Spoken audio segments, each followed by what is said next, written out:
Ladies and gentlemen, this is Al from Boston, and my next guest is the American patriot himself, Patrick Byrne, former CEO of Overstock.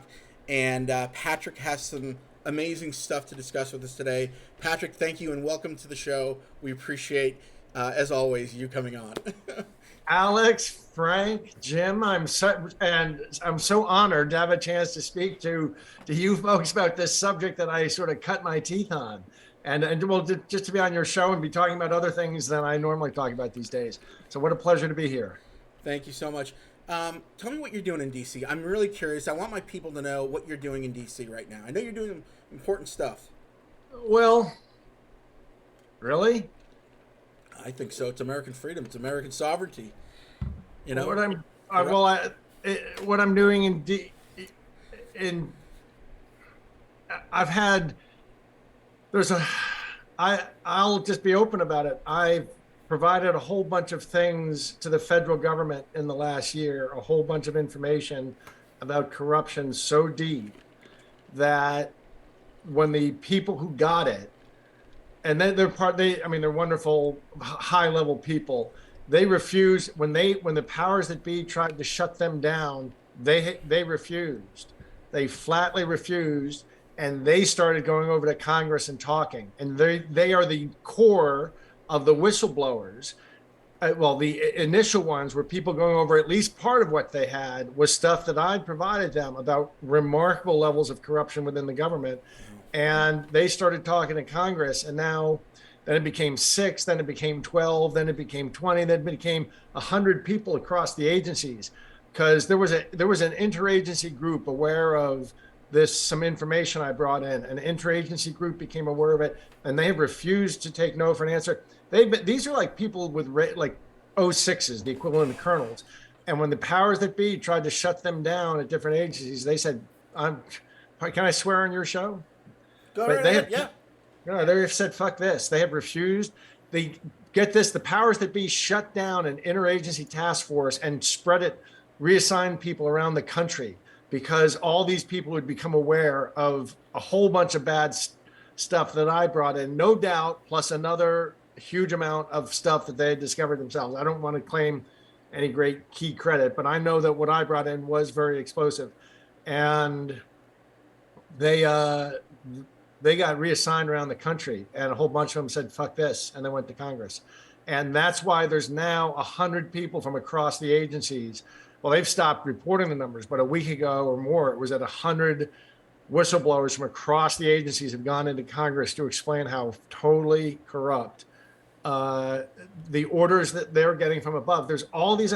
My understanding is the non-SES are very much on the side of the people. The SES are like the executive Senior class, executive service for everyone listening. right? And there's another one called SIS and SES, but they are, and even in there, they're not uniformly against us. Even half of them are on the side of the people, on the side of the Constitution, I should say. And like, and I've even, you would think that, say, the Obama appointees would all be uniform on the other side. They're not. They are breaking up. The DOJ, I happen to mention this on a interview this morning. I wasn't even planning to, but it comes to me. You got to give credit when credit's due. In the last month, the DOJ has done two honest things you can't believe. They've stepped into fights. The deep state is trying to hide itself, and different efforts I'm involved in are FOIAing and getting information on a couple key fronts. And the deep state is breaking the law by preventing that information from coming out. And the Department of Justice has gotten involved. And believe it or not, as the DOJ attorney has stepped in and started advising the post office in one case, they have said, "You know what? This other Byrne side basically is correct. You guys have a legal duty to turn this stuff over." And so they were making the deep state turn stuff over to us. That's amazing. Yeah, and that happened in a case involving Hillary Clinton.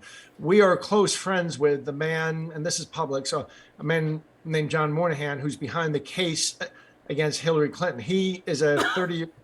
Should I continue, or is this too much No, detail? no, no. I want to hear this.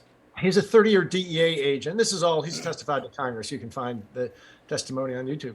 A 30-year DEA agent left. He's brought a massive. there's a suit that a citizen can bring. If you discover that Uncle Sam is being cheated by some contractor of $1 billion, you can bring a lawsuit and on behalf of the government. And if you recover them the $1 billion, you get a hefty chunk yourself.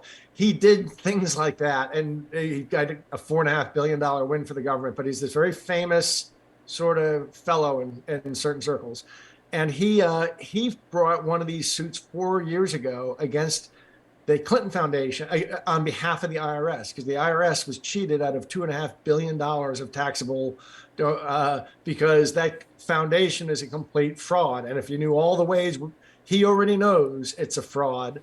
But he filed a case that immediately got sealed.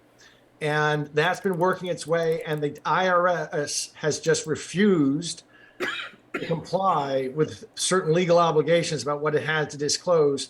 And finally, a U.S. attorney got involved on behalf of the government in this case and did the honest thing, said, "You're right," wrote a letter, "You're right." And 45,000 pages have now shown up that they have been fighting 4 years to get. This just happened 2 weeks ago. So believe it or not, the U.S. So, you know, I've probably not many friends at the Department of Justice, but one has to give credit when credit's due. And something very similar like that has happened in another case. We're involved, and the same fellow independently, he also, well, he's involved in a case, as am I, involving the Postal Service. See, the Postal Service, well, I don't want to go there, but anyway, so and in another matter I'm involved in, where a federal agency has been refusing to comply with its FOIA obligations. In that case, the U.S. attorneys have stepped in, and again, they have said they've done the right thing and said you have to follow the law. It's pretty interesting. Something's shifting. So it's similar. It's different than a writ of mandamus. It's basically you're helping the government because you're facilitating the evidence and so on and so forth, and you kind of work through that. That's great. That's amazing. Yeah, but we're getting information and confirmation, and you're going to be shocked about what's known about the Clinton Foundation. Oh, I know about the Haiti thing. Say again? I know about the Haiti thing. Yeah, oh boy, ask anyone from Haiti you ever meet how you feel about the Clintons. They raised, they built one little shed with a guy with a stethoscope on the way from the airport into Port-au-Prince, so everyone would see it, one little clinic. And then I think they pocketed everything else. Some people said they got involved in even worse activities there. I've got an anecdotal joke for you. I did once ask, hey, did you ever see any of to a friend of mine? He goes to a Nazarene Church Haitian guy, and he's related and he's connected to some of the Haitian government. I asked him, did you ever see any of the money the Clinton Foundation gave you? No. We have not seen one penny of it. We've never seen a dollar we've never even seen the Clintons in Haiti, let alone a dollar of the Haitian money. And then he says, we would sooner have and welcome Jean-Paul Aristide back before the Clintons. That tells me volumes about the hatred of the Clintons in Haiti. The Clintons are liars, flat out. If you're ever in New York and you have a taxi cab driver who's Haitian, or you're ever in some restaurant, anyway, if you just meet a stranger who's Haitian, bring up the Clintons to them. You will see it come out. It's hilarious. I've never met a Haitian who has anything but spite about the Clintons. Let's move away from the Clintons right now, and let's head towards the market. Wow, a lot of stuff happening. Credit Suisse, UBS on the verge of default. What do you see happening with those two guys? I mean, there's Barclays, who got caught naked shorting. Did you see that? Oh, surprise. Again? Yeah. Again? Let me guess. Did they get fined $10,000 or $20,000 for facilitating billions of dollars of illegal trades that didn't settle? $17.9 billion in illegal trading. They got dinged $369 million, I think, which is a little bit, it's getting there. I mean, it's a start. That's meaningful. That's meaningful. I'm used to seeing, after 8 years of work, the SEC gets a fine from Goldman Sachs for its behavior from 2010 to 2015 of $1.8 million or something like that. It's a joke. It's an insult. It's ridiculous, but it's happening. No, that's real. That's real. $379 million. Yeah. Just Google Barclays fine, and the SEC dropped the hammer on them just about a week and a half, 2 weeks ago.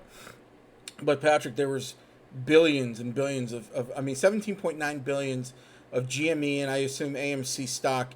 And the dates correlate because the dates and when the majority of the transactions occurred correlate with the day that GME spiked to like $300-400 during that short squeeze in January of 21, and then a couple more times afterwards when there were gamma squeezes, and they all correlate to those guys. And it's the same thing with earlier today. We found out that Credit Suisse and UBS, they have a huge presence on the ATS systems, and they're on the verge of collapse. Same exact thing.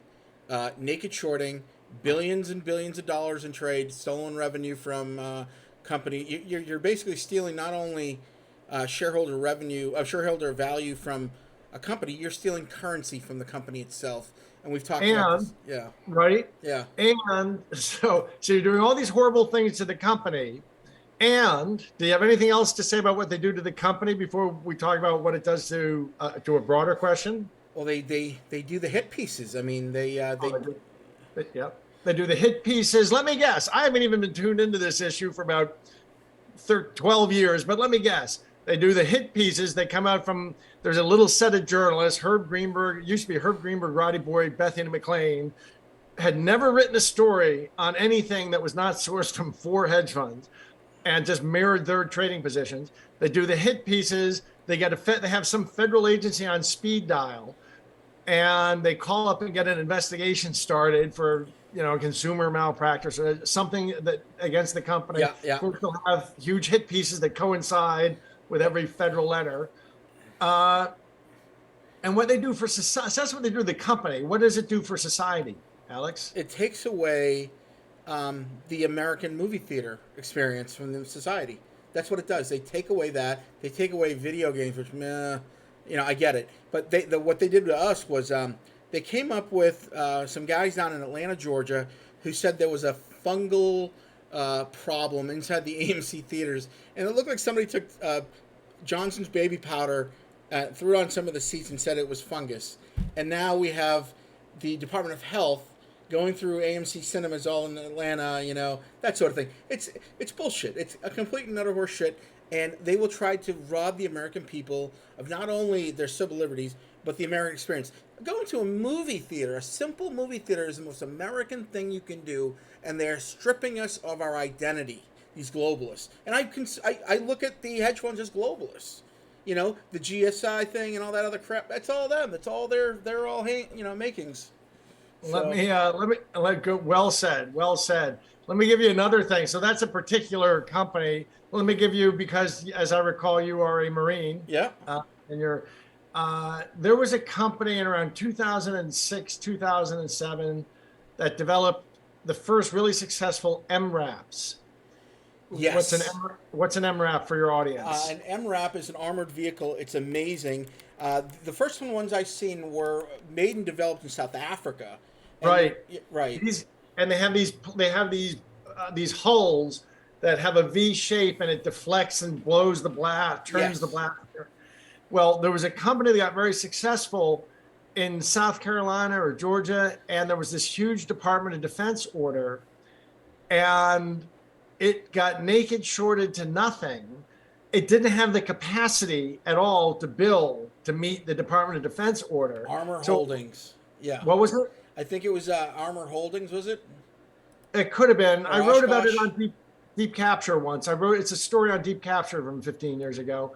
And that meant that factory could not expand, which meant it could not meet the DOD production schedule by a long shot, and which meant you and your buddies were getting your asses shot at when you shouldn't have been, or blown up when you shouldn't have been. Yeah.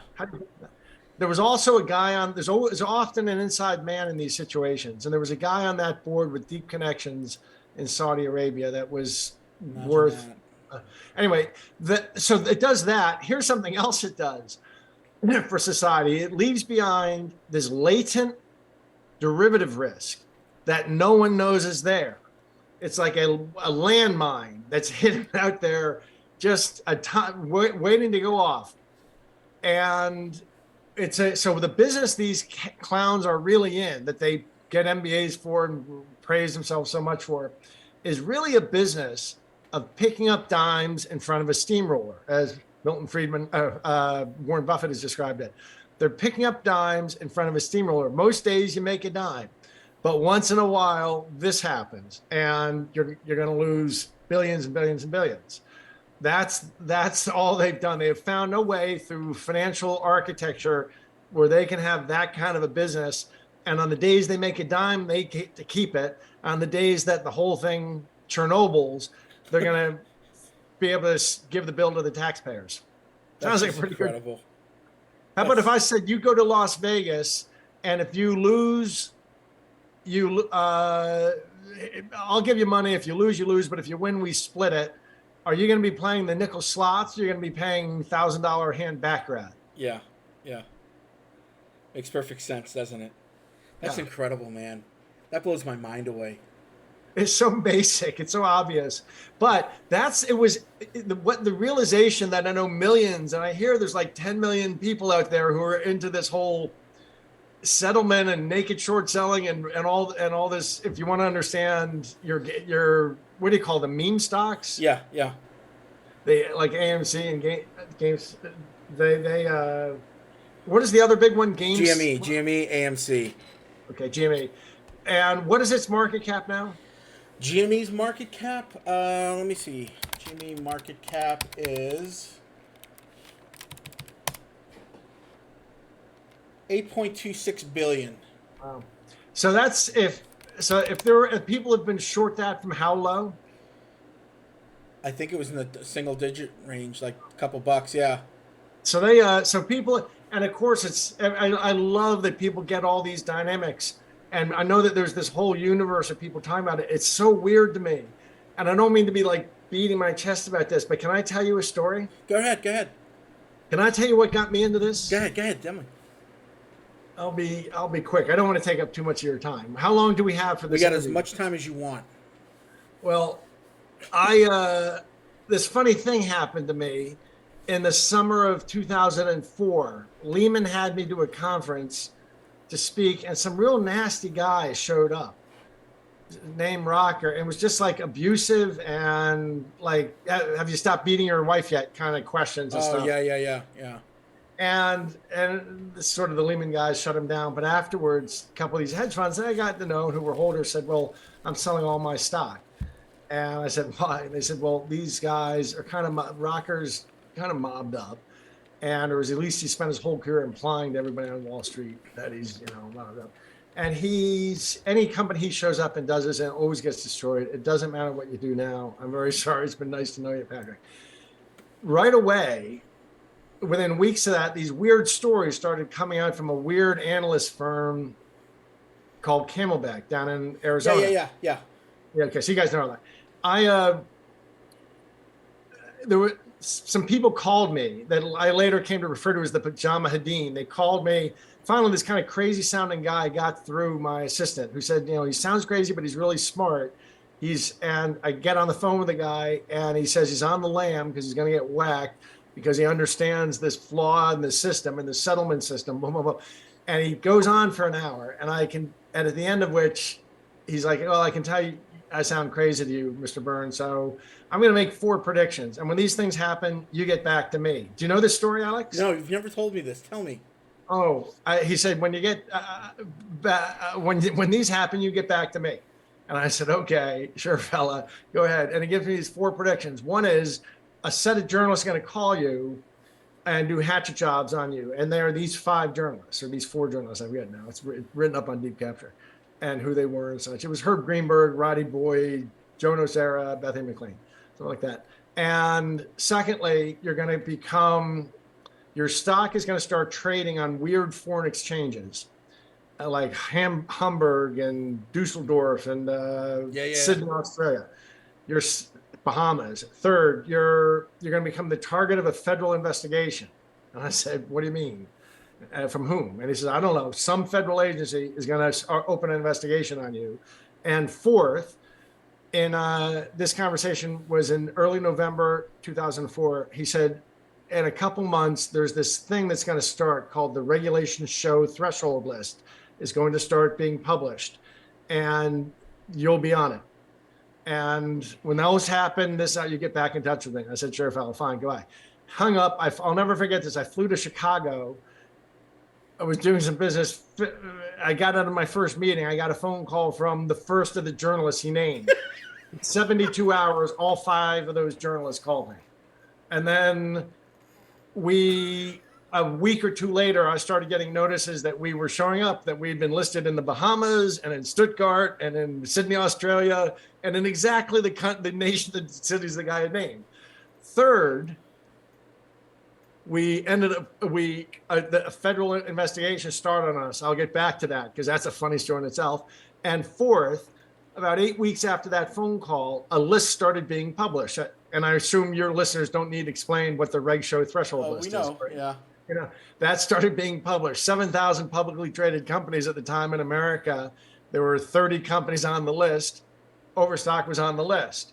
Well, I did a PhD in philosophy, and I was really interested in the philosophy of science and language. And when somebody can make predictions that come true, you got to tune in. It doesn't matter how whack job they sound. Do you agree? The Nostradamus effect. Yeah. Yeah. So I called the guy. I contacted the guy. He's never set foot in the United States again. He lives other parts of the world. Fascinating guy. I got in touch and he started telling me all the stuff that you folks now know about the settlement system and the books to read, the professional manuals to read, and to learn how the settlement system worked. So you understand that there are these little gaps built in for fault top. I'll never forget, there was a night in February, what you all now understand about this settlement system, naked short selling, its ability to do these horrible things you just said, as well as create a social risk, the risk of a social catastrophe, is something I was sitting, I'll never forget it, sitting at my desk in early February of 2005, but working to like midnight or 1, and I had textbook, and I had this textbook that they use at Goldman in their training course, and I had the stuff on the screen, and it all clicked for me, and I had chills run down my spine. I realized, wow, you really could do this. You could actually, I thought of it in terms of you could create our country, you could create our financial system, as well as, of course, you can create our individual companies. If people are allowed this much loosey-goosiness in the settlement system, there are 8, you can manipulate it 8 ways from Sunday. So all these things that I assume are now understood, abuse of the market maker exemption, do you guys understand that now? Yeah. The Madoff exemptions, yeah. The Madoff exemptions were the guys who were the first. I sat briefing with an economist giving an explanation of that, and then I was told to stay away, but that economist went back with a lawyer at their request a month later with 2 books this big and a bunch of somber guys in dark suits and ties sat while this professional economist and this lawyer explained carefully where the crime is being committed. I'll tell you something. The FBI had recommended criminal prosecution against Goldman Sachs in the matter of us. Yeah. We were later informed. And the Justice Department refused to put their signature on it. But our case, the case that we ended up winning a whole bunch of civil money for, $35 million or something, that case, Goldman wasn't part of the settlement, but I've been told that the FBI, by federal authorities, that there was a formal recommendation of criminal prosecution, but that would have destroyed Goldman Sachs. And it was just a couple of weeks after that Eric Holder said before Congress, Goldman Sachs is too big to fail and too big to jail. Yeah, I remember that Holder interview. He stood in front of Congress and he said all that and tried to justify it all. But you know what? Well, I think we're at that stage where now, yeah, they are too big to fail. They're too big to jail, but they're not too big to curtail. And that is what I wrote in I told you I'm filing paperwork against the SEC. And that's one of the things. Writ of mandamus? Yeah, writ of mandamus. Yep, that's part of it. And we said, in the following, we know they're too big. We know they're too big to stop from doing business. We just want the enforcement of the SEC. That's all we really care about. And if we were able to do that, that makes life a lot easier. But thank you for that. I appreciate that. I don't want to get too much into the weeds because I promised my lawyer I wouldn't bring too much heat to it or like. Okay, well, can I tell you something that will be of relevance to your case? By all means. When I started my fight off, I thought, my detractors called it my jihad. I called it my mitzvah. I thought, hey, if anyone wants to read, If you go to Deep Capture, there's one particular 60-page novella by a guy at Columbia Journalism Review, a guy named Mark Mitchell, and it's called The Story of Deep Capture. People, if you want to come up to speed on that really is the beginnings of this. But anyway, I'm sorry, what was I just telling you about? We were gonna actually, you know what? Let's go into energy real quick. I wanted to know there was a good story. I'm sorry. I got thinking about Mark Mitchell and this fellow I worked with. Anyway, Eric Holder in the FBI is what I was the last thing we talked about, and they it was, I guess what I wanted to say is that's what opened my eyes to the world. I won't get into any modern current issues, but just so you understand, that's when that's when I got into this theory of regulatory capture. There's a friend of Milton Friedman from Chicago named Stigler, not to be confused with Stiglitz, who's a lefty. Yeah. But Stigler. And Stigler in 1971 wrote a paper called A Theory of Regulatory Capture about how society sets up regulators to protect us from certain industries, or so we think. Those regulators get captured by their industries and they get turned against society itself. Yes. And the regulator starts thinking of the industry as its client. And it has to do with the revolving door. And people learn that if they're there 10 or 15 years and they regulate like good boys, then when they leave, they get jobs at the expense of law firms that present the other side or board seats. But if they're aggressive regulators, they don't get that.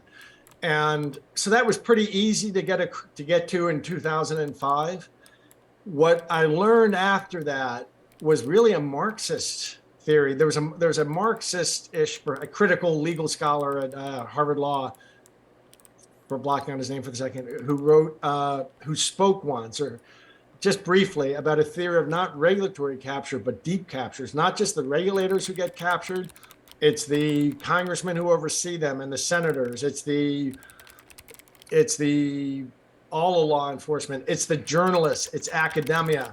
Professors get put and get funded and must hold this point of view. Is it Zittrain? Jonathan Zittrain?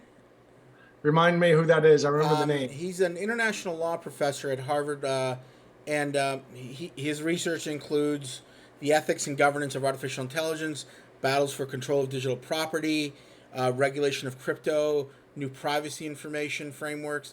But he established the Assembly program, which is like a 3-track fellowship program that kind of convenes and cohorts a bunch of experts and professionals to develop solutions to technology policy issues. And I'm wondering if that's the same guy, because he has talked about on numerous occasions the new platform of the digital economy, the World Economic Forum.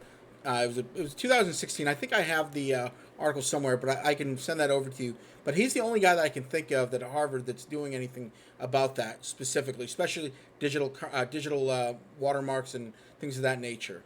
It's probably the same guy. Glasses, Jewish guy from, I think, New York. I don't remember him specifically. But anyway, you get the idea. So let's go on and talk. You wanted to talk about energy? Yeah, I want to talk about real quick energy sector. So oil is down because I can only assume because the midterms are right around the corner. But we got a liquefied natural gas issue in the North Atlantic that we're not going to talk about because what the hell was that? I mean, I know that was the Russians, right? Tell me that was the Russians that did that in the North Atlantic. I don't know who it was that did that. The only people that have the capabilities of going that far into the ocean are us and the Russians. There's only 3 units in the Russian military that could do that. But there's also a chance that it could be the drone that, did something to that effect. But, I mean, that was a mess. And now I'm hearing all kinds of other stuff that the Saudis are going to be cutting back. And what's going to happen to the energy sector in the next year? It's a mess. Do you totally discount the possibility that we did it as a false flag? No, I'm trying not to think that. I'm really the world, everything is about making it, there's a philosopher, Dugin, that influences Putin. He's the guy whose daughter was assassinated by Ukrainians in Moscow. Yeah. Ago.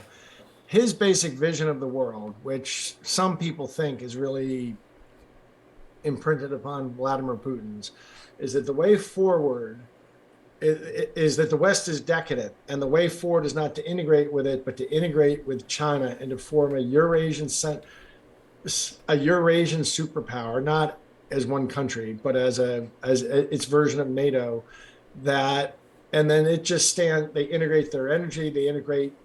They become the natural resources for China's ongoing, development, and they just stand firm against the West as it disintegrates under its own corruption and decadence. Yeah.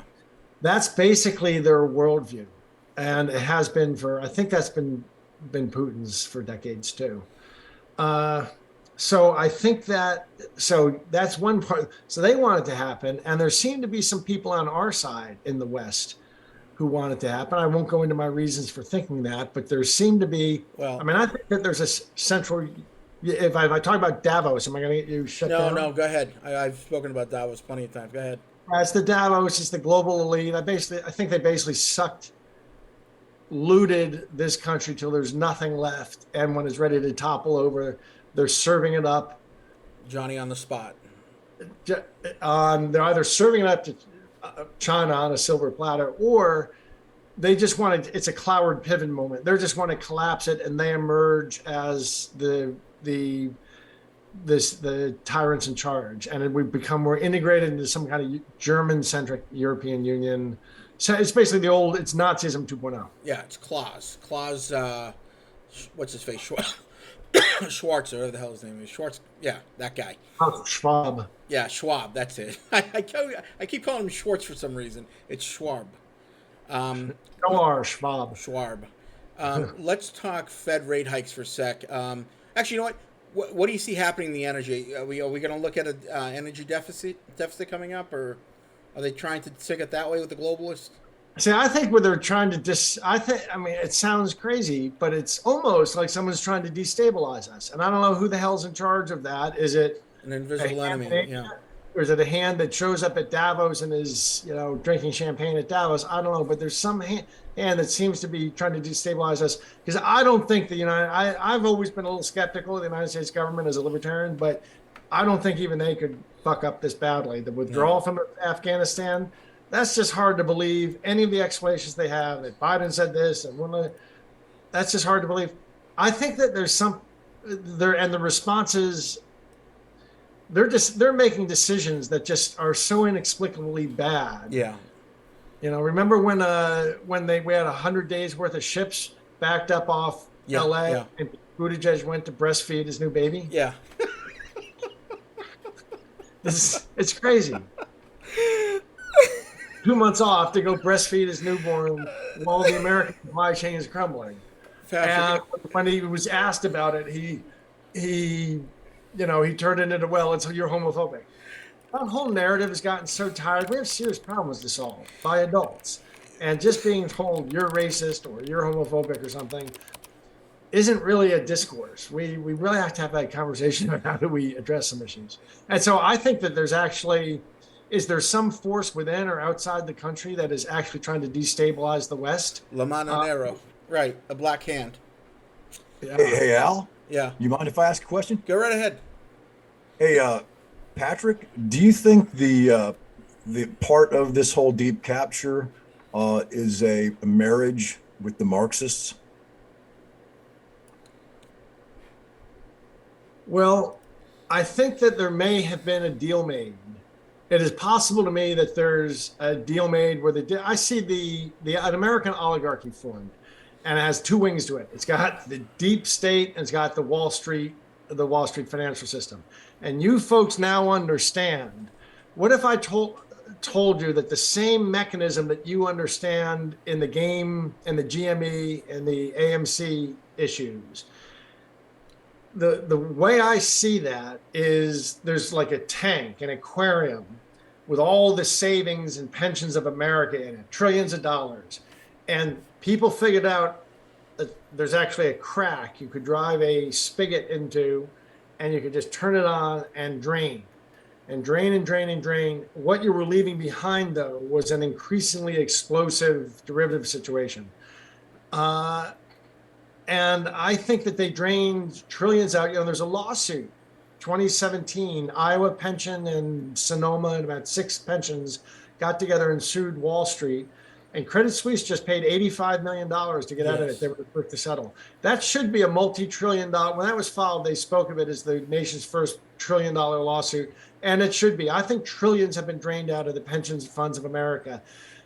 To be honest, I hate to tell you this because I'm going to tell you a word somebody said to me, somebody very much in the know, said to me in March of 2008. He said, Patrick, why don't you just sit back? It's too late to stop. There's a black hole in the financial system, and it doesn't matter how many trillions they throw into it, they can't fill it up. Well, it turned out they could. That's what really happened in 2008.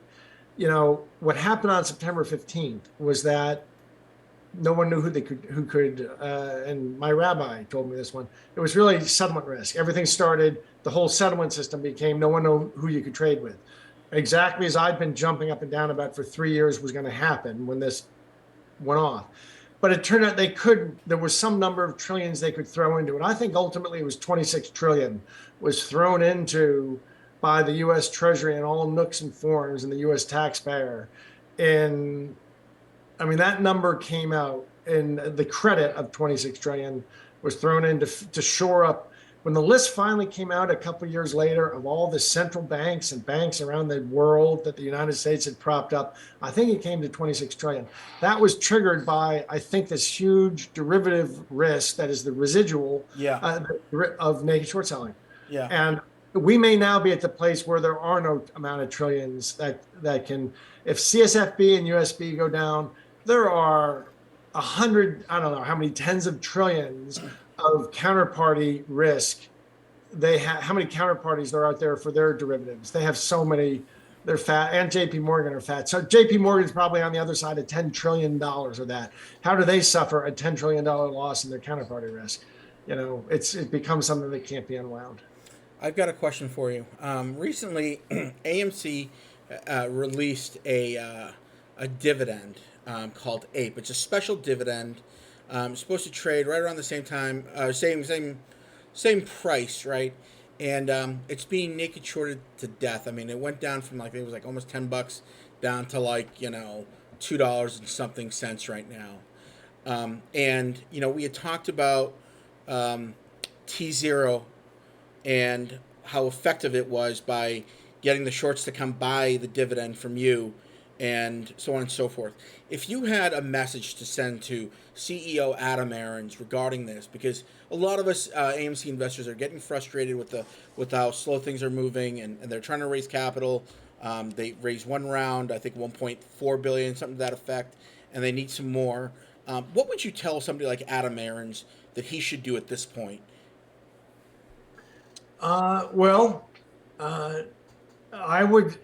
T0 allowed one to create how many shares outstanding do they have? Frank, do you know? The ape is supposed to match the common float, so about 516 million. It was supposed to be a 1-for-1 dividend. Well, if what you do is you create a blockchain, a dividend that is a security built on the blockchain, what you can do, if you've got 500 million shares outstanding, you can issue 500 million tokens, and they are all unique tokens. But you get one, for every share of the underlying you have, you get one token. So if someone's got 1,000 shares, you get 1,000 tokens, and they trade on this blockchain exchange.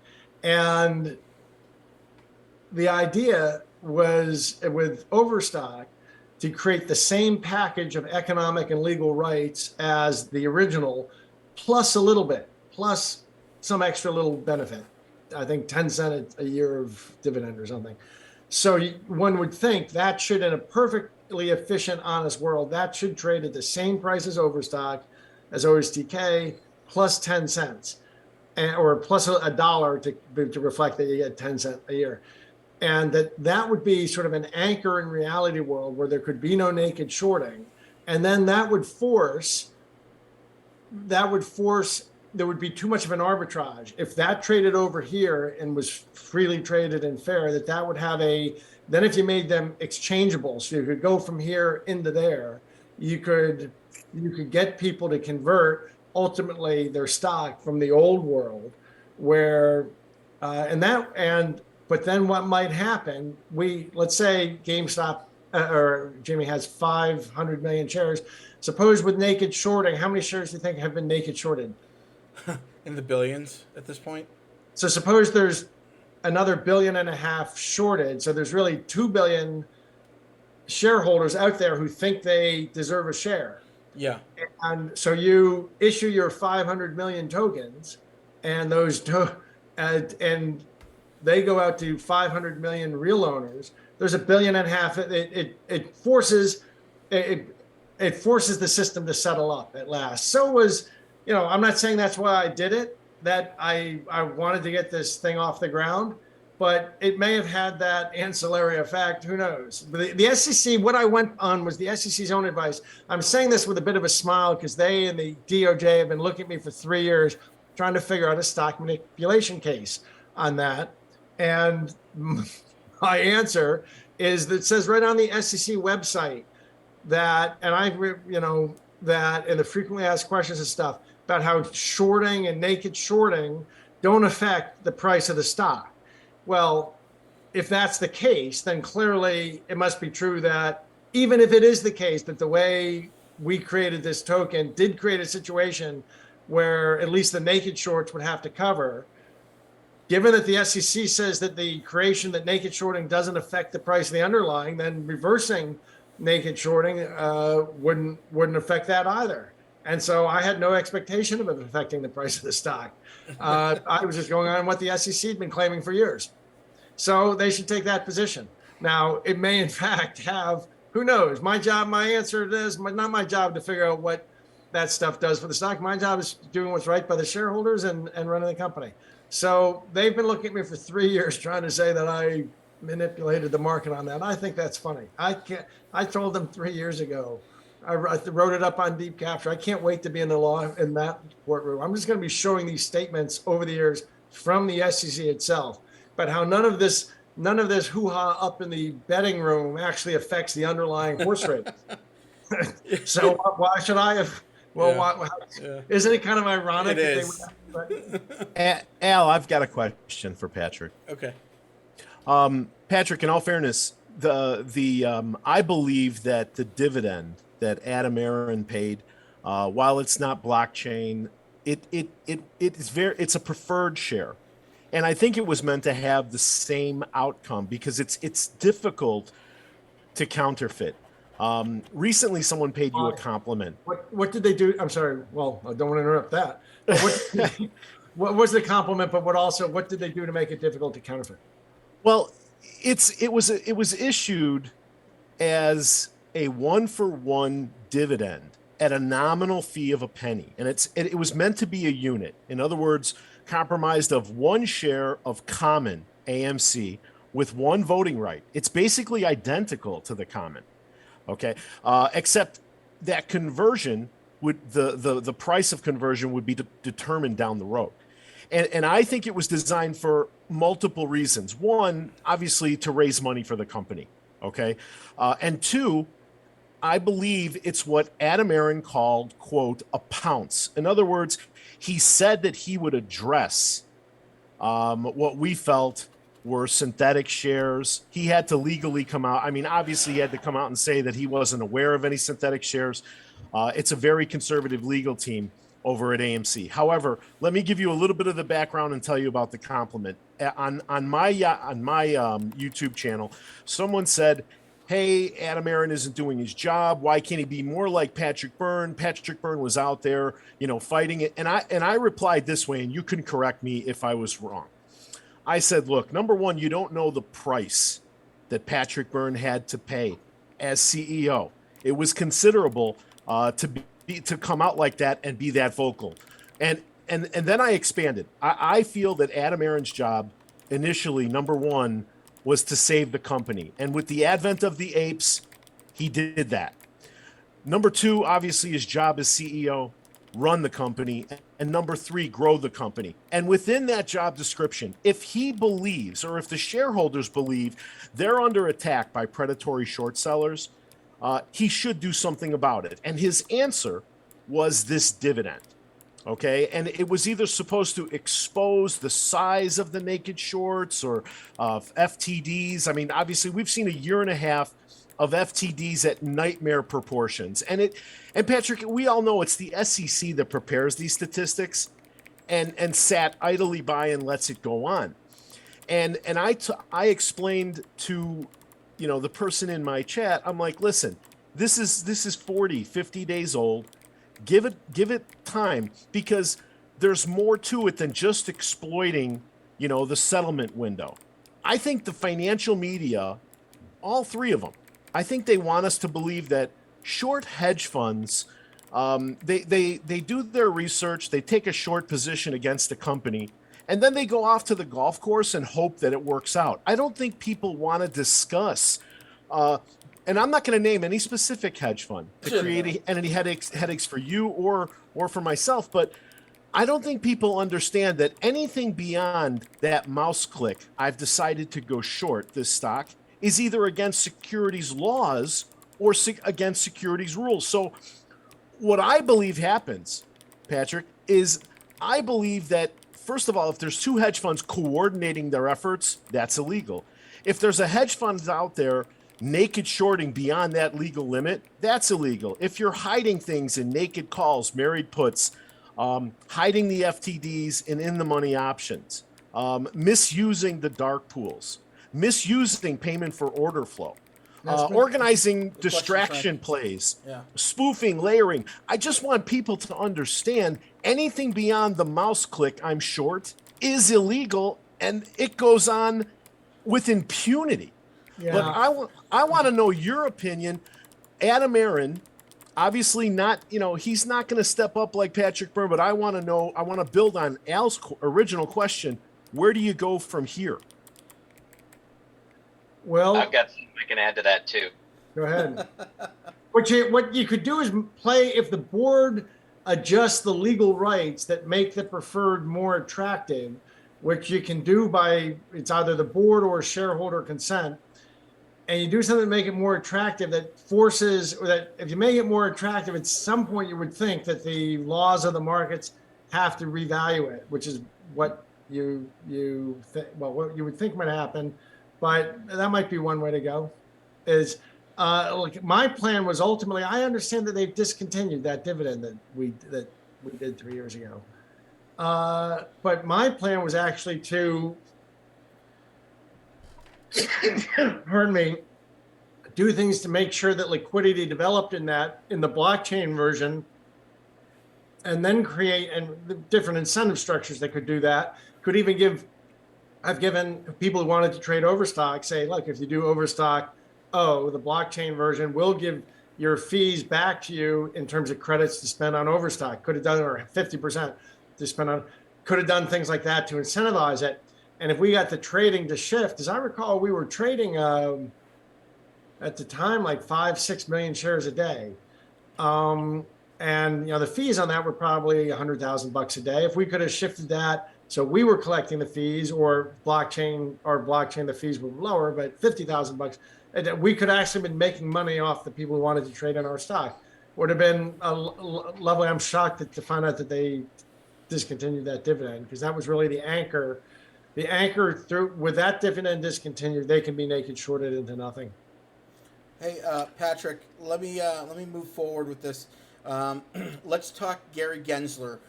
Gary Gensler has been in a court battle over XRP, which is going to be replacing SWIFT. Are you familiar with XRP? Is that related to Ripple? Ripple, yeah, Ripple. It is Ripple. Yeah, that is Ripple. That's what I thought. It's going to replace SWIFT. So I mean, that was the dream years ago. Is that really open common knowledge now? Yeah. Oh, yeah. It's happening. And XRP is a cryptocurrency that is growing fast. People are coming in. It's had substantial growth in the last few days, just because there was a hearing that was exactly what was said. I don't know, but a bunch of emails were turned over to XRP and Ripple. Regarding a gentleman by the name of Heinemann. And Heinemann, from what it looks like, they're delaying XRP being released in the United States for some reason. I can only imagine it's the Rothschilds out in Brussels, because it competes with Swift, and they don't want people jumping all in on this, especially in the United States, which gives it credulity. I just want to know if you heard anything about it on your end with Ripple, what's happening now? Okay. No, I've kind of been out of the crypto world for 3 years, and 3 years is 3 careers in crypto. Uh, so I couldn't comment on that. Okay. We've talked gas. We talked. Do we want to talk rate hikes real quick? What do you think's happening with that? You think there'll more? Well, yeah, I mean, this has been way too artificially low. Hang on a second. Someone's slipping me a note. Uh,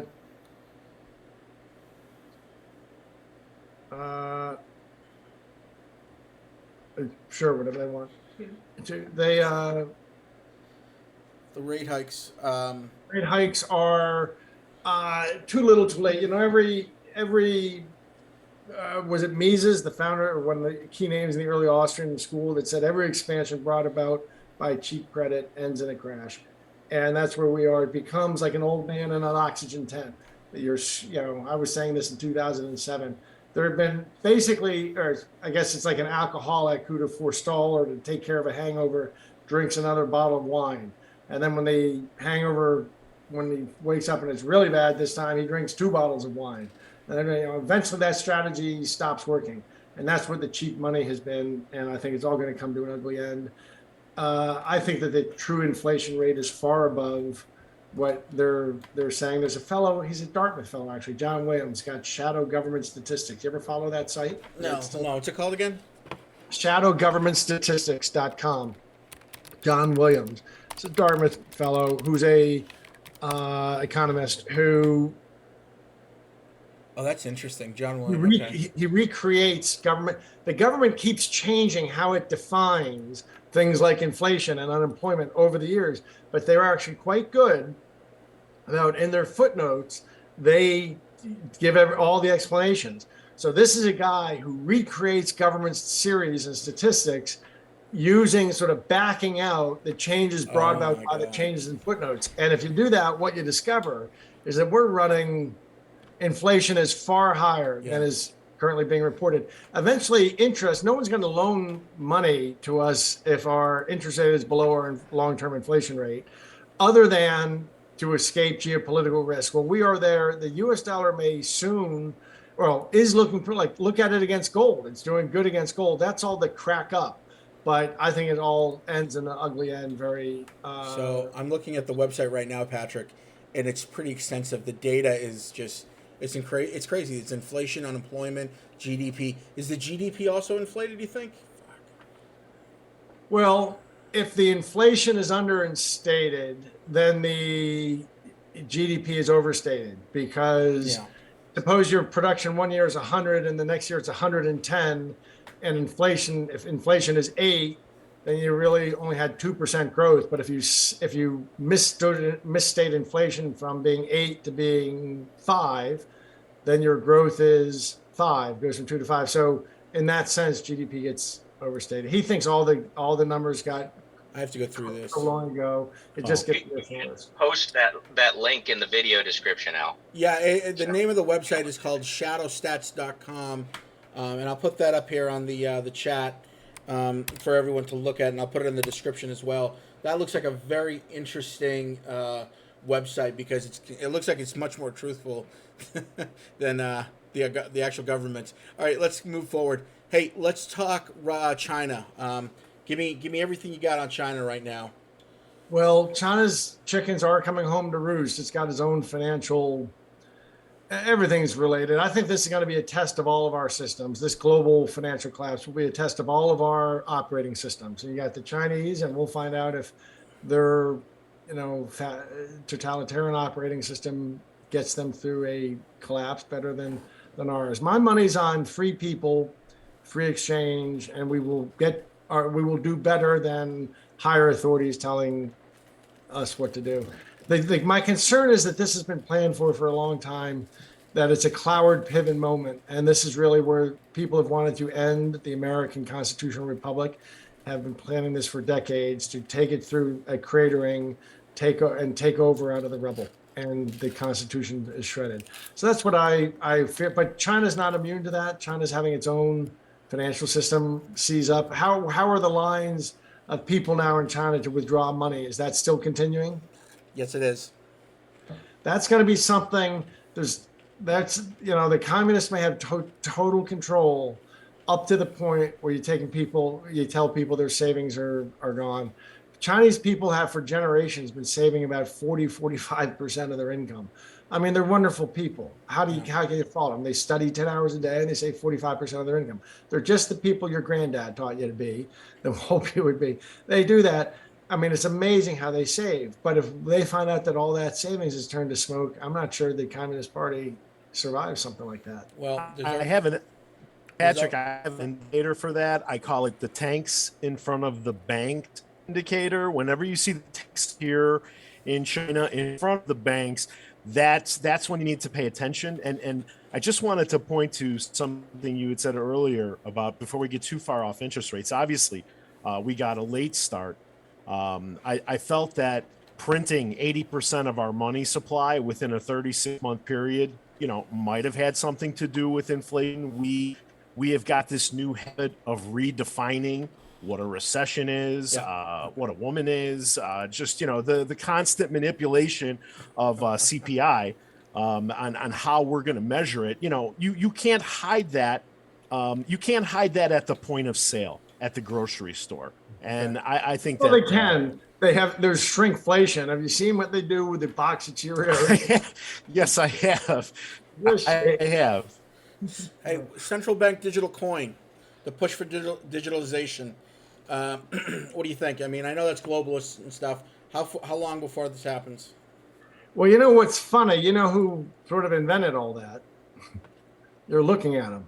If you Google my name in Barbados, you will see that about 7 years ago, I went down and funded a company to create the world's first digital central bank digital currency. It was called BIT, BITT. Myself and a guy named Gabriel Abed, and they were six guys. It was like something out of what's that show? Silicon Valley. It's like six guys living in a team house with a box of weed and a great idea, and they're just sitting there coding 20 hours a day. And I funded them and wrote a term paper. I wanted to develop a blockchain, land titling, central bank, Wall Street, supply chain, and voting. And I went around the world trying to find the right company to invest in each of those areas. And when I found one, I invested, and when I couldn't find one, I started one. And the one I found, the only guys who had thought of about 3 weeks earlier as central bank digital currency, somebody had said something in Barbados, and I went down flew to Barbados to find that guy, and that's what I found: six guys in a team house with boxes of weed and smoke and coding all day and night, and I funded that, and it became they turned it on in, I think, the Eastern Caribbean Monetary Union, which is 8 countries like Martinique and a few of the lesser known countries, island nations in the Caribbean actually share $1, one Eastern Caribbean Monetary Union. And they introduced this about 3 years ago. They got it live there. And I think this company got Overstock, I believe, owns it now.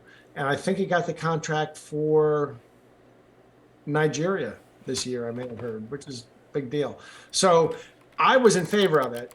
It did not, it occurred to me that, yes, it could be the premise of an Orwellian nightmare. But I thought 2 things in addition. One, people are kidding themselves if they think that they are invisible to the government. Now, 97% of transactions are digital, only 3% are actual physical cash currency.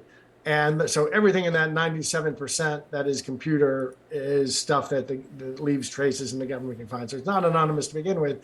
And secondly, I really didn't understand that we had within the United States a whole layer of crypto fascists who were waiting for their moment to impose totalitarianism and erase our freedom of speech and erase our freedom of assembly and all kinds of things.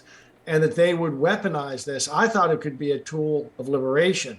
You would have to build it on an identity platform like Sovereign, Sovrin, that maintained, what is the term in a crypto, self-sovereign identity? Have you heard that expression? I haven't, Kyle. Yes. In the world of Yeah, I crypto, have. there's been a movement to create identity solutions that are self-sovereign identity, which means you own your identity, which means that when you go to Google, you are either anonymous to Google, or they want you not to be anonymous, so they can make about $100 a year off you as you surf and you disclose your preferences and such. They make about $100 a year, let's say, off you selling their knowledge of you to advertisers. Uh, Suppose you said, look, I'll share that with me 50-50, or I'm anonymous, or the system works so you don't have my data. You could do things like that. And you could also say, whatever the government can legally know about you, you could program it all into that crypto solution, that blockchain solution. So if they get this kind of a warrant, they can look this far. If they get this kind of all that stuff could be turned into so you could cryptographically protect.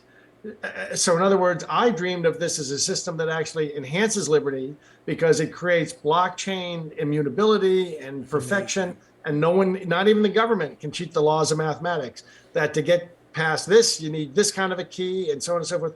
All of that could be protected cryptographically, and so everyone would be honest. We now understand that our government is not always honest about that stuff. That's what I dreamed of. I did not dream of it as a tool of totalitarianism, but I'm afraid that's how they're going to try to present it. Although I do want to remind people, 97% of what you do already is all open to the government's surveillance. The nice part about the concept was that it allowed you to take possession of your own data. So if your data was distributed by some particular platform, you would receive a dividend on that. Basically, anytime your data is handed off, you get paid, which I think is a far better system than whatever Facebook and Google are doing right now.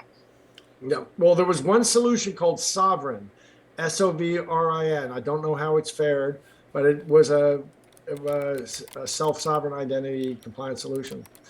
Beyond that, though, I do have to say, and I don't want to sound like one of those. So it's kind of funny that here we are, because literally, if you go back 7-8 years, you'll find that I'm identified as the creator of this concept. Myself and Gabe. What I would say is there are remarkable advantages. If we go to a world of this, there are technical advantages. For example, do you know what the Cantillon effect is? And I ever heard that expression? Cantillon effect? Cantillon effect. Cantill. Like is it Immanuel Kant? No, Cont. Good, close. It was a 19th century French economist, Cantillon, who said you can conceive of, no, he was actually later than that, but you can think of it as the central bank is like a fountain in the center of the economy, surrounded by concentric rings. The rings closest to it get the most of the benefit of the free money of the uneven exchange. Yeah. And the rings farthest get the least benefit. Well, the most inner rings to us are to the Federal Reserve are the Goldman Sachs and JP Morgans. The next ring are the other big Wall Street players. The next ring are the regionals. The next rings are the communities. Anyway, the companies and so on and so forth. At the end of that whole chain is the citizen. So if what you had, and so they get the least benefit of, in other words, the rich and the connected get the most benefit of easy money policy. The people get the least benefit. If what you did, you could have real helicopter money, which was Milton Friedman's expression, that at the end of the day, you can always just drop helicopter money to simulate things. He meant it to be generally distributed. It was a metaphor to say generally distributed across the population.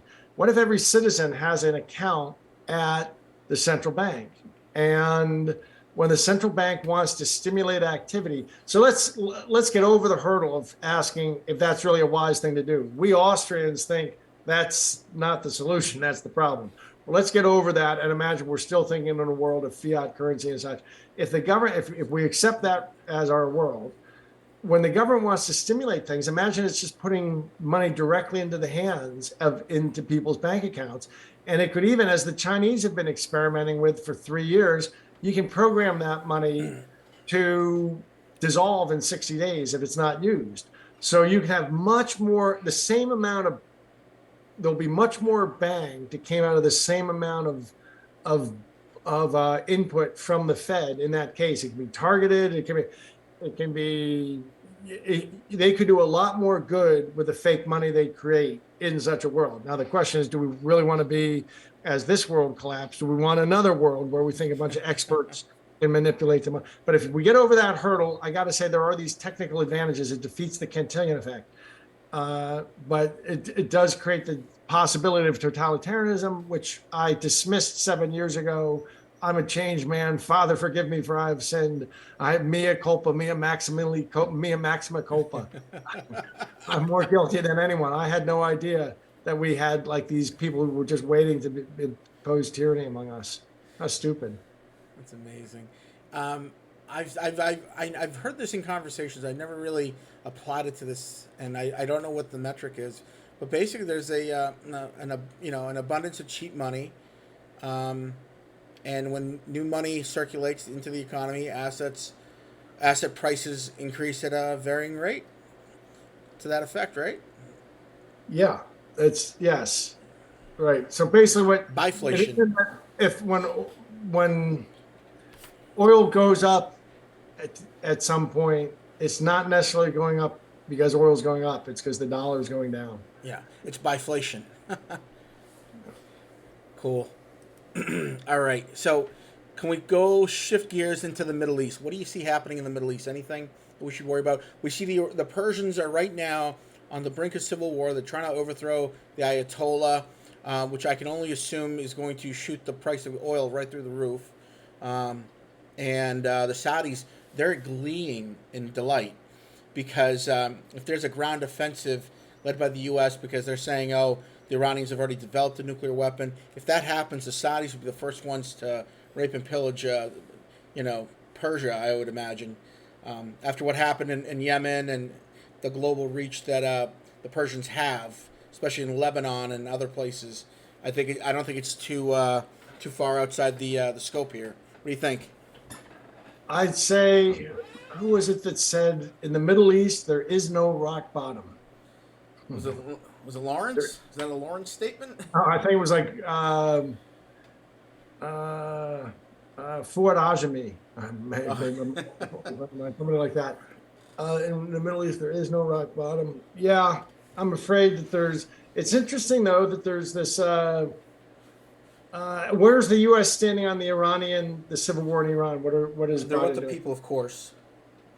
The movement. It started with a young lady, a 20-year-old young lady, being beaten to death by the morality police because she didn't have her hijab on, and from there, the 20-year-old's face was more or less circulating around the internet, and expats, Persian expats, started sending money. Hey, this is what you're supposed to do. Start organizing people, and another. Now it's actually pretty violent. We're not actually talking about it on TV because the news coverage is more or less the Ukrainians and the Russians and other things like the economy and Joe, but we're not really talking about it. But I'm on Clubhouse. I don't know if you're on Clubhouse, Patrick, but I go there. Clubhouse? What's Clubhouse? I'll send you an invitation. Yeah, it's a member only thing. I'll send you an invite.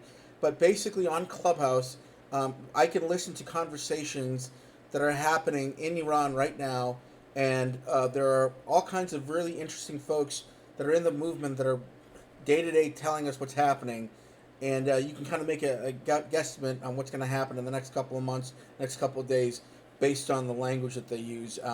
Usually it's every day that they talk about, it's not so much women's rights, it's like how do we start to mobilize.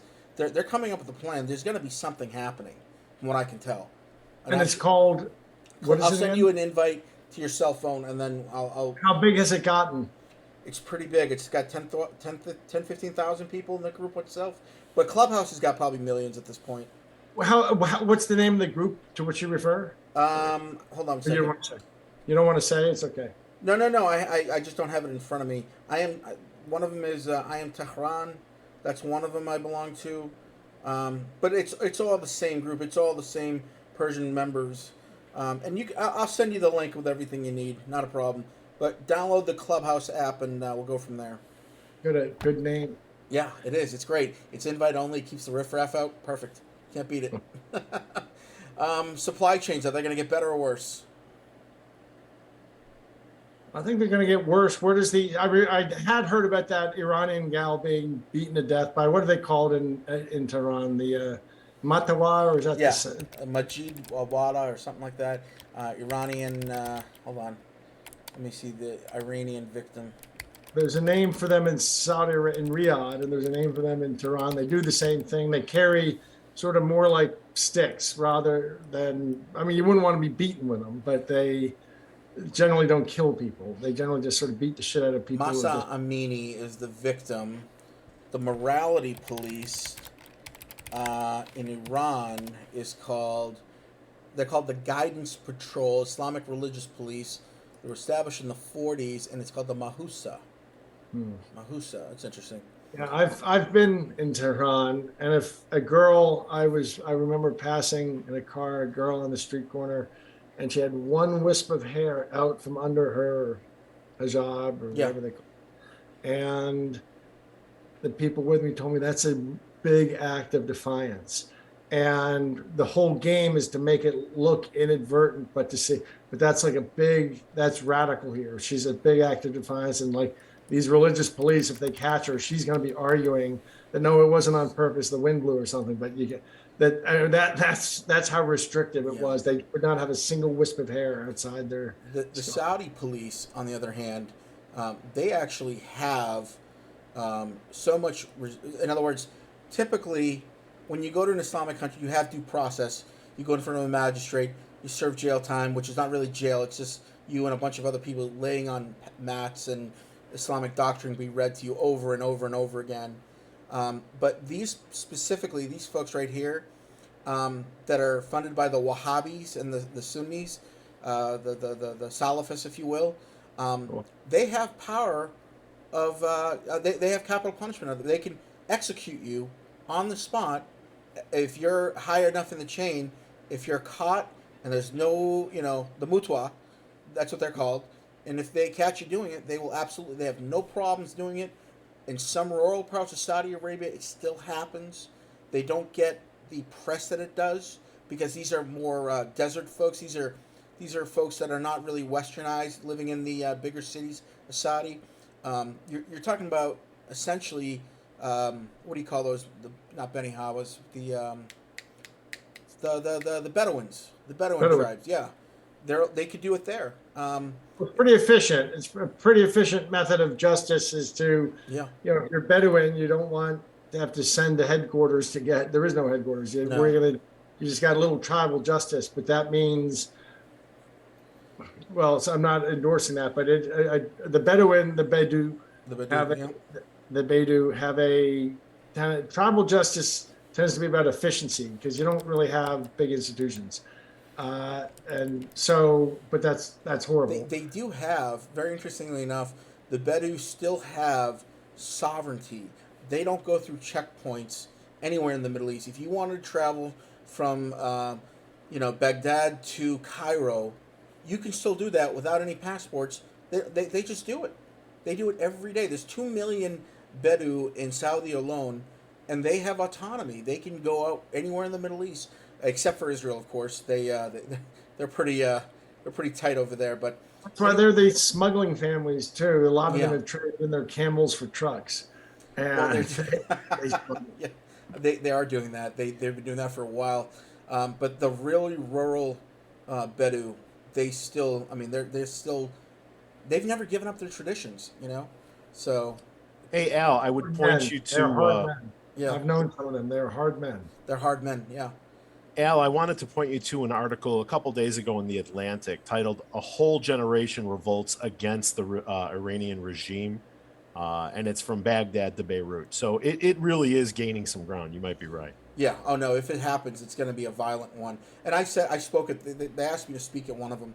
I said to these young people, as a member of the U.S. military, I'm going to tell you right now, these men, the only language they understand is violence, calculated use of violence, and unless you're prepared to do that, because you know what it is, Patrick, there is a blend of Zoroastrianism in every vein, in every Persian I've ever met. They want to Really? be, yeah, I'm serious. It's the strangest thing. Their philosophy is actually intertwined within Islam itself, Zoroastrianism. And Zoroastrianism, for those of you who don't know, very peaceful religion. And then when you do the compare and contrast to Shia Islam, that has a tendency to be a little bit more knifey, if you catch my meaning. And the people have elected to be more Zoroastrianistic rather than Islamic. Yes, they honor the traditions, but most of these young people, even some of the older folks, they don't want to see bloodshed. But the regime, the only way to drive out Islamists is with a sword, and it's always been the case. So, It's funny, I was just speaking. Yeah, there's who is the sorry, thought this was all turned off. I'm gonna even just turn this off. Well, they say that when they're below 4%, Muslims want democracy. When they're over 20%, they want Sharia. There was a Harvard historian who about 10 years ago did a study that said basically any society that gets to, I think the number is about 18% Muslim becomes Muslim. And I have no problem if everyone in the world becomes Muslim, if that's what they choose to do. I do have, it's funny, I was just speaking, actually one of the honors of my life. I hope I'm not dropping names, but I just spoke at the Frederick Douglass Society and the Douglass Leadership Institute conference. And the subject of, at some point, Judeo-Christian Islam came up. And I do recognize a tradition, a Judeo-Christian Islamic tradition, if one speaks of math and science, and they were a key part of that tradition, and the humanities. There was really what's happened is the Islamic world's been in a 600-year depression, is really what happened. Yeah. There was once the question remains in my mind whether Islam can contribute to the political philosophy that develops out of the Judeo-Christian tradition, because ultimately that tradition is about liberation. From Abraham going forth to this to that, it is about limiting political power and creating room for individual conscience and such, up to, it's really a story of Jerusalem, Athens, Rome, the British Isles, and the Netherlands, flourishing in the U.S. Constitution. And I'd love if someone can show me because Islam is ultimately about submission. Now, for 75% of Islamic people, that's supposed to be an internal matter. It's about submission to Allah. But I don't know. Go ahead. Patrick, I know what you're inferring. I just don't know if they're ready for that yet. I've been there. I've talked to people from there all the time. I do business there. I just don't know if they're ever going to be ready, because they're firmly grounded in tradition, and there's a huge Muslim population across the world. You gotta count all of Southeast Asia as well, that are all 100% peaceful Muslims. Exactly what he's talking about here. Right. There's this wonderful tradition of quietism that I super admire within Islam. But the Salafi Islam, it's funny. I've been to the place north of Riyadh. There's a place that in, I think, 1804, the Sauds met with the Wahhabs, and they made a deal. Peace. Yeah. What is that place called, or that they made that deal? It's not Medina, is it? No. It's this little village that they made a deal, and the Sauds, you take the political, Wahhabs, you take the religious. And that was the deal. It's like this charter that goes back to 1804. It's this little village far 100 miles from Riyadh or something. And that deal stood until the 1970s. And then when the Sauds started acting like, spending $4 billion on a vacation in Marbella in Spain, the Wahhabs started pointing fingers and said, hey, you're violating the original deal, and basically you're getting all the money and this, that. And the Grand Mosque was taken over, and a new deal was struck. And the new deal was, you Wahhabs keep that extremism out of the kingdom, but you can build schools, madrasas around the world, and I would fund those schools. Yeah. So that was the deal, and that's why we ended up with the extreme virulent form, Salafism, sort of moving around the world. I was in Indonesia. 200 million Muslims couldn't be more wonderful. I mean, not all of them. There's a Salafi element there, an extremist element. And in Saudi Arabia, I've been treated wonderfully by the royal family, but it's the extremism austere form that is problematic that the U.S. has been in bed with since FDR met with Saud. Yeah. You know about that famous meeting. Yeah, yeah. So I think everybody traditionally finds the aesthetics of the Shia the not the Shias but oh my goodness, I just the Sunni no Zoroastrianism. no, we're talking about the Sufis, the Hanafis, and you have another sect that's mostly out of Pakistan and that's spread over to Indonesia, which is called Ahmadi. Now the Ahmadis are the chill, relax, let's not go overboard with this, the more practical, and they were very popular through the Mughal empires in India, and that's where the origin, yeah, because remember when Islam spread, they had different caliphates, right? So you had different caliphates all across, I mean, North Africa, Spain, India. You had all these different caliphates, and every one of them was run differently, and every Islamic school of thought had different doctrines that they impressed upon that was regionally effective for them. So it was maybe the conversation piece in Spain was not so much about how should a woman behave herself, so on and so forth. It might be science and technology and so on and so forth. So I noticed that regional centricism, if you will. Interesting, because no one can keep down a Spanish woman. No one's gonna tell a Spanish woman what to do. Bro. I think the city you're talking about is Najd. Najd. No, it was a little bit. I thought it had a name that began with a D. It's like Doha, but it's not Doha. Al Daria. Ad Daria. Daria. Yeah. Oh, that sounds right. That sounds right. Yeah. Anyway, so I've got it. So it's funny. Spending time in Southeast Asia decades ago, I determined that the people most like Americans in Southeast Asia were Vietnamese. And spending a lot of time in the Middle East over my life, I've seen that the people most like Americans in the Middle East are the Persians. So how does everything get so fucked up? I don't know. Why do we go to war with Vietnam and get in war with the Persians? Oh my goodness! I don't even want to think about that. You've seen war. People are way too complacent, it seems to me, about the possibility. And anyway. Patrick, I want to just close off by, I hope you guys are ready to close off. I know you're doing some... I actually had an economics-based question I wanted to throw, to the whole floor, but I really wanted to get Patrick's take on it. And I'm sorry I showed up late. I missed my opportunity to drop it if I could, though. Go ahead. So I've been following a lot of what's been going on in the market today. And I had this interesting thought that I wanted your perspective on, and it was basically throughout the last 18 months with the entire evolution of the AMC short and the GME short. It seems like a lot of these hedge funds and these investment banks have perfected what I'm going to call antagonistic shorting, where they're really digging in. They're arguably using some form of price manipulation, dark pools, whatever, to drive this stuff down. But now suddenly we've got a bunch of these major banks on the ropes, like say Credit Suisse today, and apparently they are now the target of several basically a high degree of shorting activity, because they're so certain that, much like Lehman Brothers, their Credit Suisse is going to take a dive, so everybody's shorting them. How much over petard were they? Yeah, exactly. So how much do you think the fact that the AMC-driven antagonistic shorting is going to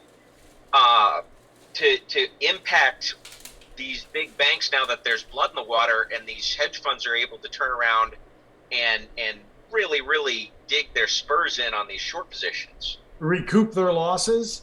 I think it's going to affect a lot. As they say on Wall Street, if you want a friend, get a dog. If you could have been trading with somebody for 38 years as a hedge fund guy, but if you see blood in the water, you're going to turn on him and destroy him. We got in touch with Lehman Brothers in like February of 2008, but because the chairman wouldn't talk to me, because I was me, we did it. We had to come back. We went through some economists and some people he did not know was associated with me. We got a meeting and explained to them in about maybe March or April. Look, we have studied naked short selling. We see these telltale signs in the trading activity as they're building up. They are gunning. They are coming for you. They're gunning for you, Lehman. They got brushed off. And about 2 months later, the Lehman board came back and said, what was that you were saying? The Lehman top executives were saying, come back and show us. They went back, showed it all again. And at that point, the top of Lehman switched sides and said, oh my gosh, this naked short selling is so problematic. It's so we're being taken down by naked short selling. No, but it was kind of funny. They actually had several months more warning and they did not act on it. Amazing. Yeah, I think that it could happen. Yeah, they say on Wall Street, if you want a friend, get a dog. Everyone's going to turn on everyone. When there's blood in the water, everyone will go after these banks. It's kind of funny. If you're a hedge fund with a big loss on on either of these, is it GameStop, Game Boy? What is it called again? GME. GameStop. It's funny. I tried to do a deal with them when I was at Overstock, and they couldn't. 15 years ago, they had huge numbers of return gains, and I was saying, let me be your channel to. I forget why I could never convince them to do that. And yet they kept on in their own conference calls. They kept on. It was really weighting them down. Anyway, I think that if I were a hedge fund short one of them, and I was having this incalculable loss develop, I might hedge that loss by shorting my own prime. Like, if it was Credit Suisse or something, or even whether they were in a prime or not, shorting these banks who are getting caught with their hand in these short squeezes themselves. Absolutely. It lets you hedge and recover your risk. That way, if the meme stock ends up being successful against you as a hedge fund trader, it also means it's going to blow up the bank. And so you're recovering. It's a beautiful way at this point to hedge your loss, your developing loss, Mr. Hedge Fund, is to go against the banks who have been enabling this. Ha, ha, ha. Yeah, so that's exactly what I was thinking as I was watching the market today, and that it seemed like their ability to accelerate this process and take it to the next level has been multiplied by a factor of 10 over the last 18 months, and that we may see some really extreme changes. So I appreciate your insight on that. From your lips to Yahweh's ear, Kyle. Baruch Hashem. Today's are you fasting? I'm fasting. Today's Yom Kippur, so I have been fasting. What is the correct greeting on Yom Kippur? I should have known that. I just say Baruch Hashem. Baruch Hashem. Yeah, Baruch Hashem Adonai. So I'm an Indian Jew. We're not like the Ashkenazis. Our traditions are much different from those guys because they're prevalent in Western societies. Ashkenazi Jewish traditions. You're Sephardic. You're Sephardic. No. I'm a Cochin Jew. I'm Messianic. Oh, really? So we follow more traditions related to Reformation Protestantism with the traditions of Judaism. So it's kind of convoluted. A lot of Jews don't exactly look at us like, you're one of them. But sure, yeah, come on in. Well, they were a fun lot. Yeah. Listen. I got to pop. I know, somebody to say goodbye. Yeah. Thank you for showing up. I appreciate it. Patrick, there's one other thing I want to discuss. There's 12, 15 million people that are in AMC and GME, and I know that you're representing us in this fight in the future. I want to have a separate conversation offline, and I want to tell everybody right now, I'm going to reach out to Patrick regarding a couple things that I see. I think we can mesh together in some things, and we'll talk it over, and we'll get back to you guys in a couple of weeks after we hammer out some details, and God willing, everything happens good. Everything's good to go then. Sound good? Inshallah. Patrick, thank you from Chicago, Patrick. Thank you, Frank. Uncle Frank. And thank you from San Francisco. And by the way, you look like you're a good luck charm because AMC was just up 17%. It must be good. I know this isn't live, right, Al? No, it's not live. No. Well, Must be good luck. Thanks, Patrick. Don't worry, Jim. I've been texting Kyle and Al behind the scenes about it. Don't forget Ape. It's up 13%. Yeah, Right. it Wonderful. looks good. Patrick, thanks so much, buddy. Thank you very much, Al. Thank you very much, Patrick. Talk soon. Take care, gentlemen. Bye-bye.